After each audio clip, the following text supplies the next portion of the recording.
पंजाब की सड़क के बारे में, इसलिए सप्लीमेंट्री भी इसी के बारे में होगी। माननीय श्री संत बलबीर सिंह जी।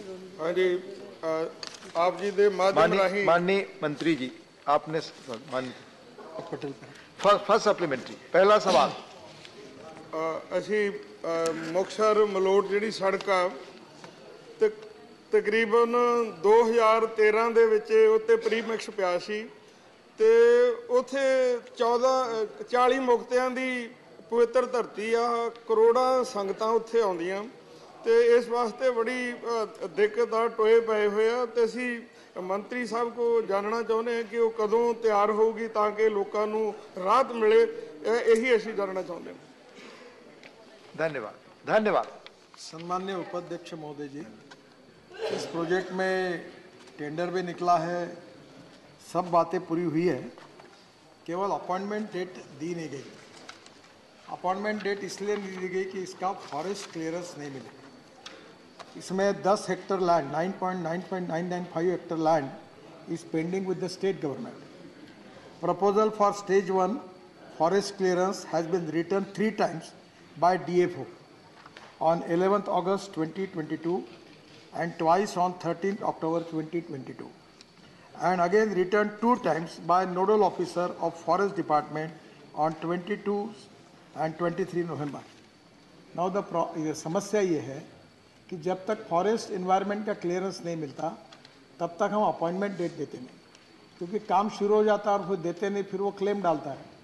मुझे आपकी बात बिल्कुल मान्य है कि रोड बहुत इंपॉर्टेंट है, एक्सीडेंट्स हो रहे हैं, हमने मंजूर किया है, टेंडर निकाला है, कॉन्ट्रैक्टर काम करने के लिए तैयार है, पर पिछले अनेक दिनों से फॉरेस्ट डिपार्टमेंट के क्लियरेंस न मिलने के कारण हमने उसको अपॉइंटमेंट डेट नहीं दी है। आप भी प्रयास करिए, मैं भी करता हूँ, और ये मिलने के बाद तुरंत काम शुरू करेंगे और 18 महीने के अंदर काम पूरा कर सकेंगे। धन्यवाद। दूसरा supplementary.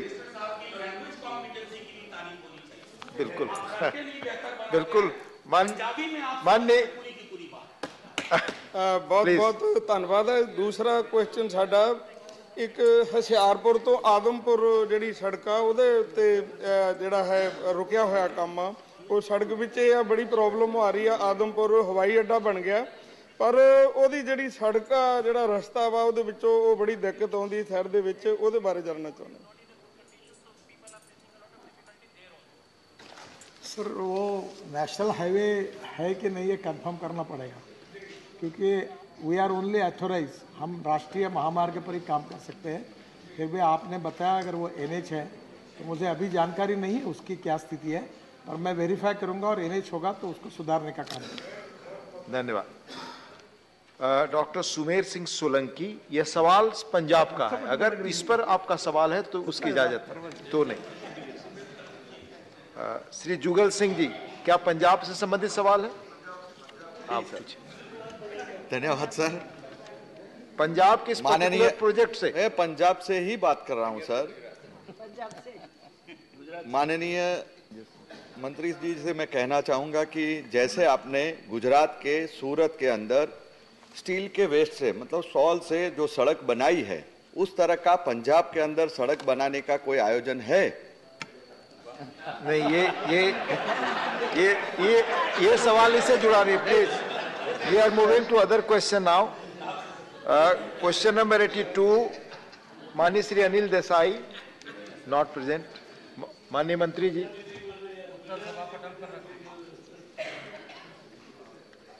Patidar ji, first supplementary. धन्यवाद माननीय उपसभापति महोदय। देश भर में एकलव्य आदर्श विद्यालय स्थापित करने के लिए मैं सरकार की सराहना कार्य के लिए बहुत बहुत धन्यवाद देती हूँ। माननीय उपसभापति महोदय, मैं माननीय मंत्री जी से ये जानना चाहती हूँ कि इन आवासीय विद्यालयों में स्किल डेवलपमेंट के लिए कोई योजना संचालित करने की योजना है क्या? साथ ही छात्राओं के लिए कोई विशेष योजना संचालित करने की योजना है क्या? साथ ही मध्य प्रदेश में कितने एकलव्य आदर्श विद्यालय संचालित है और कितने नए प्रस्तावित है? आपने 2 सवाल पूछे, एक ही पूछना। महोदय, माननीय सदस्य ने जो प्रश्न पूछा है प्लीज कि जो हमारा एकलव्य मॉडल रेसिडेंशियल स्कूल है उसमें स्किल डेवलपमेंट का प्रोग्राम इस बारे में अभी इस समय इस तरह का कोई नीतिगत फैसला नहीं हुआ है, लेकिन आगामी दिनों में इस पर क्या किया जा सकता है इस पर ज़रूर विचार किया जाएगा, क्योंकि आज समय आया है जब हम लर्निंग अर्निंग प्रोग्राम को साथ साथ लेकर के चलें। दूसरा विषय इन्होंने जो पूछा है कि मध्य प्रदेश में, तो मध्य प्रदेश में जो विद्यालय इस समय चल रहे हैं और जो स्वीकृत किए गए हैं उसकी सूची भी उपलब्ध करा दी गई है, लेकिन मैं उनको थोड़ा सा पढ़ के सुनाना चाहता हूं कि ताकि वो पूरे स्कूल के मामले में जानकारी हासिल कर ले। जैसे सभा पटल पर उत्तर दे दिया गया है। मध्य प्रदेश में कुल मिलाकर इस समय आप लिस्ट ना हो तो भिजवा देंगे माननीय मंत्री। ये मध्य प्रदेश में कुल मिलाकर 70 विद्यालय स्वीकृत की गई है और 63 विद्यालय अभी इस समय फंक्शनल है और बाकी में काम चल रहे हैं। ये बहुत महत्वाकांक्षी योजना माननीय प्रधानमंत्री जी के द्वारा प्रारंभ किया गया है, जो पूरे देश भर में चल रही है। Thank you. माननीय प्रोफेसर मनोज कुमार झा जी। शुक्रिया उपसभापति महोदय। मुझे माननीय मंत्री जी से जानना है कि एक तो सर एकलव्य प्रताड़ना और एक्सक्लूजन का प्रतीक है, तो मैं समझता हूं कि इसका नाम अगर बिरसा फुले पेरियार हुआ होता तो बेहतर हुआ होता। तो बहरहाल मेरा सवाल है कि ये जो EMRS के खोलने की जो एक सीलिंग है कि 50% इन ईच ब्लॉक वो आबादी होनी चाहिए। मैं समझता हूं सर अगर इन विद्यालयों के विस्तार को देखें तो क्या मिनिस्ट्री ऐसा सोच रही है कि इसे 50 से घटाकर 30 से 35% किया जाए आबादी के लिहाज से प्रति ब्लॉक। शुक्रिया सर, जय हिंद। माननीय उपसभापति महोदय, जो हमारे ऐतिहासिक पृष्ठभूमि है, जो ग्रंथ है, उसके अनुसार एकलव्य मॉडल रेसिडेंशियल स्कूल का नामांकन किया गया है। वैसे मैं अर्जुन हूँ और इस नाते मैं कह सकता हूं कि अर्जुन और एकलव्य का संवाद अब नए तरीके से प्रारंभ हो रहा है। दूसरी बात मैं आपको बताना चाहता हूं माननीय उपसभापति महोदय आपके माध्यम से कि 50% से अधिक एवं 20,000 से अधिक आबादी वाले देश भर के जितने ऐसे ब्लॉक्स हैं वो सारे ब्लॉक्स में यह विद्यालय बनाए जाए। एक महत्वाकांक्षी योजना प्रारंभ की गई और जो लगभग 29,000 करोड़ की यह योजना वित्त मंत्रालय के द्वारा और माननीय प्रधानमंत्री के नेतृत्व में स्वीकृत किया गया है। अब ये कार्य चल रहा है। इस कार्य को चलने के बाद, इस कार्य को समाप्त करने के बाद, क्योंकि इसमें 740 स्कूल हो जाएंगे, देश भर में जितने नवोदय विद्यालय ने उससे अधिक एकलव्य मॉडल रेसिडेंशियल स्कूल हो जाएंगे। तो यह योजना जब समाप्त हो जाएगी उसके बाद आगे के दिनों में, आने वाले दिनों में लगातार ये रिसर्च प्रोग्राम चलते रहेगा कि आगे एजुकेशनल सेक्टर में ट्राइबल अफेयर्स के माध्यम से क्या और किया जा सकता है। धन्यवाद। माननीय विप्लव देव जी। महोदय, मैं पहले प्रधानमंत्री जी को धन्यवाद देना चाहता हूं कि बड़े मात्रा में एकलव्य विद्यालय पूरे देश भर में किया गया है।